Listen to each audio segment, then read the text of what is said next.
आप नींद में कई नकारात्मक चीजों या सकारात्मक चीजों को बढ़ा सकते हैं। ये बहुत आसान है, बस नींद की साधना। तो एक अलार्म से अचानक जागना जीवन जीने का सबसे अच्छा तरीका नहीं है।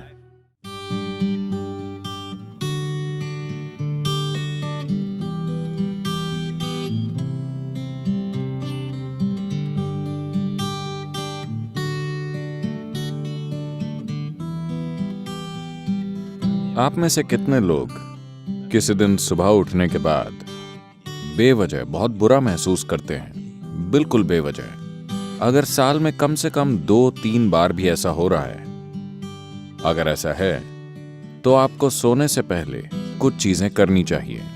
ये बहुत ही महत्वपूर्ण है, क्योंकि आपको समझना चाहिए कि आप नींद में कई नकारात्मक चीजों या सकारात्मक चीजों को बढ़ा सकते हैं। आप नींद में सुखदता या अप्रियता को बहुत कुशलता से बिना रुकावट के बढ़ा सकते हैं। आप दिन में भी उन्हें बढ़ा सकते हैं, पर कई रुकावटें होंगी, वो बहुत कुशलता से नहीं होता। पर अगर आप किसी निश्चित तरह से सोने जाते हैं और सुबह बहुत बुरा महसूस करते हुए उठते हैं, बिल्कुल बेवजह, तो मतलब आप रात में बहुत कुशलता से चीजों को सेते हैं, खराब अंडों को। बात सिर्फ मानसिक अशांति की नहीं है, ये समय के साथ बड़ी शारीरिक समस्याएं पैदा कर सकता है। ये महत्वपूर्ण है कि आप इन चीजों को अपने जीवन से हटाएं।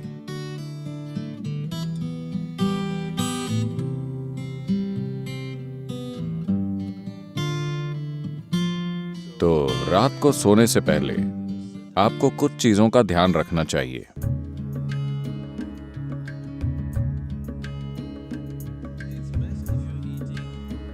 अगर आप मांस और वैसा भोजन करते हैं तो उसे सोने से कम 3 से 4 घंटे पहले खाएं, ताकि पाचन पूरा हो जाए। सोने से पहले थोड़ा पानी पीकर सोने जाएं। आप देखेंगे कि इसी से वो ठीक हो जाएगा। एक आसान चीज की जा सकती है, वो है स्नान। हमेशा सोने से पहले नहाएं, इससे काफी फर्क पड़ता है। इस मौसम में ठंडे पानी से नहाना मुश्किल हो सकता है, तो आप गुनगुने पानी से नहाएं। रात को गर्म पानी से न नहाएं, गुनगुना पानी लें। यह आपको सजग बनाता है। आप सोचेंगे, अरे मैं सो नहीं पाऊंगा। कोई फर्क नहीं पड़ता।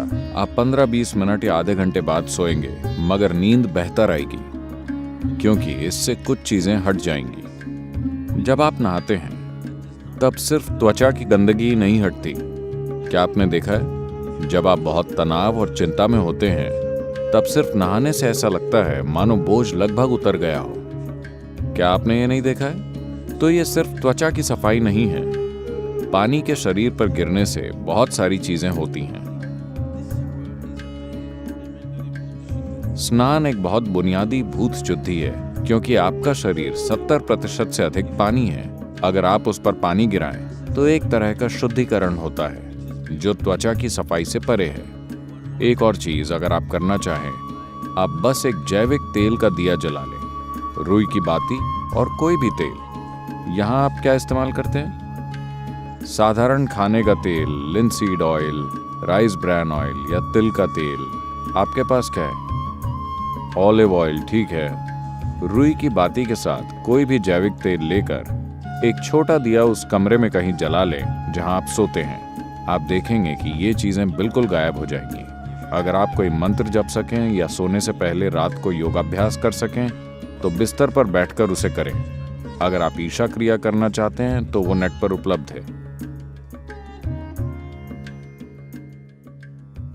आमतौर पर भारत में आपसे कहा जाता है कि सोते समय अपना सिर उत्तर दिशा की ओर नहीं रखना चाहिए। आपको पता है, अगर आप रात में उत्तर की ओर सिर करके सोते हैं, जब आप लेटे हुए होते हैं तो धीरे धीरे खून आपके दिमाग की ओर बढ़ने लगेगा।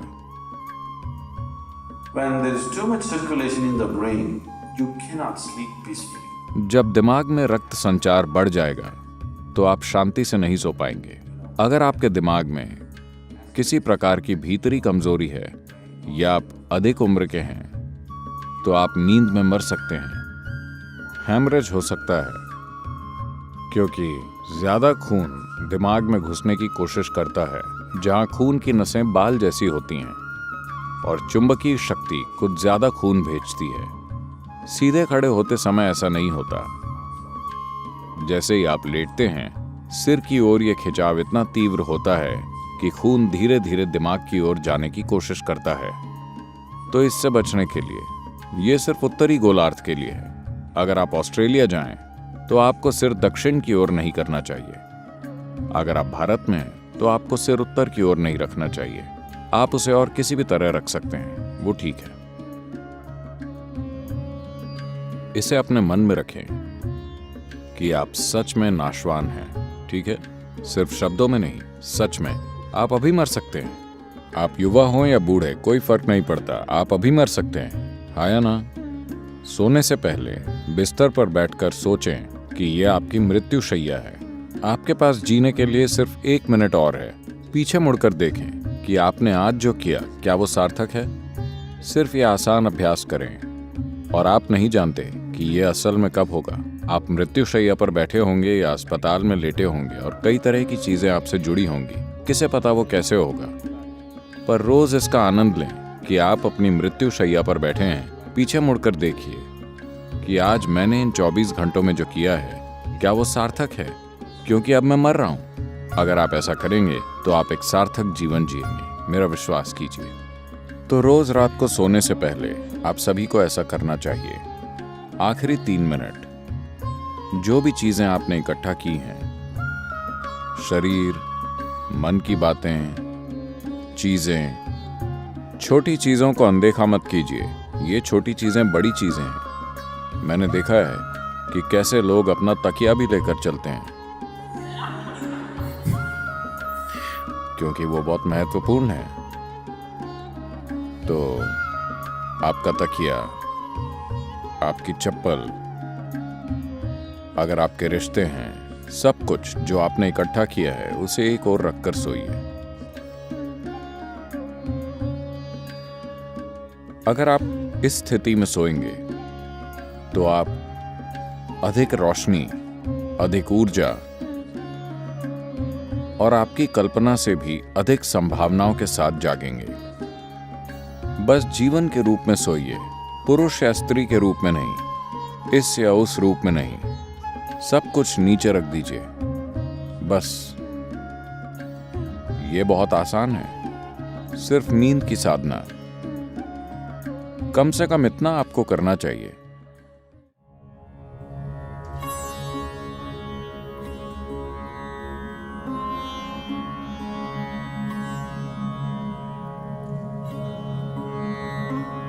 तो आप जैसी ध्वनियों में जागते हैं, वो कई रूपों में आपके दिन की प्रकृति और आपके जीवन का भविष्य तय करेंगी।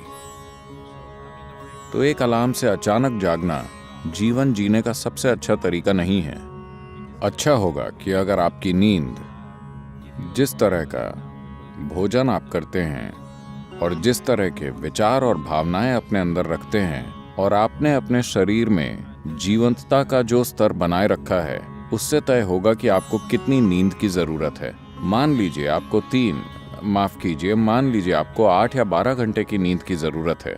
मैंने गलत संख्या बोल दी। आपको जितनी भी नींद चाहिए, आप अपनी जरूरत जानते हैं। So you go to bed early enough. तो पर्याप्त जल्दी सोने चले जाएं ताकि आप अपने आप जाग सकें। अगर आप खुद जागते हैं और मान लीजिए आपको संदेह है कि आप जाग पाएंगे या नहीं, तो अगर आपके पास कोई मंत्र है, अगर आप किसी वैराग्य मंत्र से जुड़ गए हैं, तो आप उसका इस्तेमाल कर सकते हैं।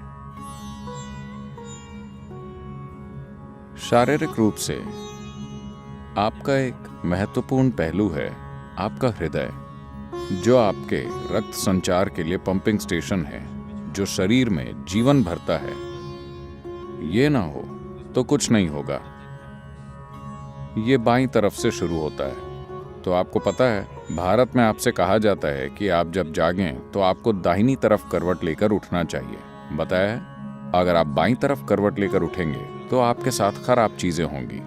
खराब चीजें उस तरह नहीं, जब आप आराम की स्थिति में होते हैं, जब शरीर आराम में होता है, तो मेटाबॉलिक क्रिया धीमी होती है। जब आप उठते हैं तो सक्रियता में एक उछाल आता है।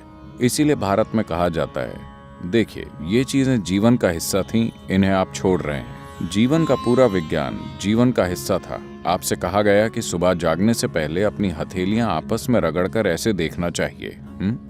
Not see like this. You must place it upon your eyes. देखना नहीं, आपको उसे अपनी आंखों पर रखना चाहिए। आप ऐसा कीजिए, आपको भगवान दिखेंगे। ये भगवान देखने के बारे में नहीं है। अगर आप इन दोनों को साथ रगड़ेंगे तो सभी नसों के सिरे, आपके हाथों में ढेर सारी नसों के सिरे होते हैं। अगर आप ऐसा करते हैं तो शरीर तुरंत जाग जाता है। अगर आपको नींद आ रही है तो ऐसा करके देखिए, सब कुछ जागृत हो जाता है। तो सुबह शरीर को हिलाने से पहले आप उसे जगाइए और फिर इसे अपनी आंखों पर रखिए। तुरंत आपकी आंखों और आपकी इंद्रियों के दूसरे पहलुओं से जुड़ी नसें जागृत हो जाएंगी। शरीर के हिलने से पहले शरीर और दिमाग को जागृत होना चाहिए। इसके पीछे यही मकसद है, समझे? तो आप ऐसा कीजिए और फिर अपनी दाहिनी ओर करवट लेकर उठिए। आज अगर हम सब सोते हैं तो दुनिया में कल सुबह लगभग 2.5 लाख लोग नहीं जागेंगे प्राकृतिक मृत्यु के कारण। मान लीजिए आप कल सुबह जागे, आपकी गारंटी है? क्या आप गारंटी कार्ड के साथ आए? कोई गारंटी कार्ड नहीं। तो मान लीजिए आप जाग जाते हैं। बस इतना कीजिए, मैं बता रहा हूं, यह आपकी आध्यात्मिक प्रक्रिया का एक सरल पहला कदम है। कल सुबह जब आप जागें तब जांचिए आप वाकई जगे हैं या मर गए हैं। अगर आप जगे हैं तो एक छोटा सा जश्न तो बनता है। आपको उठकर नाचने की जरूरत नहीं है, कम से कम आप मुस्कुरा सकते हैं कि अब भी जीवित हैं। 2.5 लाख लोग मर गए, वो आपकी और मेरी तरह थे। They went off, isn't it? उड़ गए, है ना? कहीं भी देखिए वो नहीं मिलेंगे। यहां मैं अब भी जीवित हूं। एक बड़ी मुस्कुराहट आप देंगे? मैं मैनेज करने की बात कर रहा हूं। अगर 2.5 लाख लोग मर गए तो कम से कम 30 से 50 लाख लोगों ने अपना कोई प्रियजन खो दिया। आप उन 3, 4, 5 लोगों को देखिए जो आपके लिए मायने रखते हैं, वो सभी आज जिंदा हैं। एक और बड़ी मुस्कुराहट देंगे या नहीं?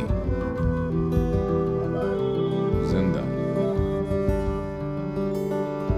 अगर मान लीजिए अभी हम आपके सिर पर बंदूक रख देते हैं, क्या आप राहत महसूस करेंगे? नहीं, आप डर जाएंगे, है ना? तो जीवित होना इतना कीमती है कि नहीं? आपका जीवित होना इतना कीमती है। तो कल सुबह 2.5 लाख लोग रात में मर गए, मगर आप अब भी जीवित हैं। क्या इसके लिए कम से कम एक बड़ी मुस्कुराहट नहीं होनी चाहिए? और सभी लोग जो आपके लिए मायने रखते हैं, वो सब आज जीवित हैं। एक और बड़ी मुस्कुराहट।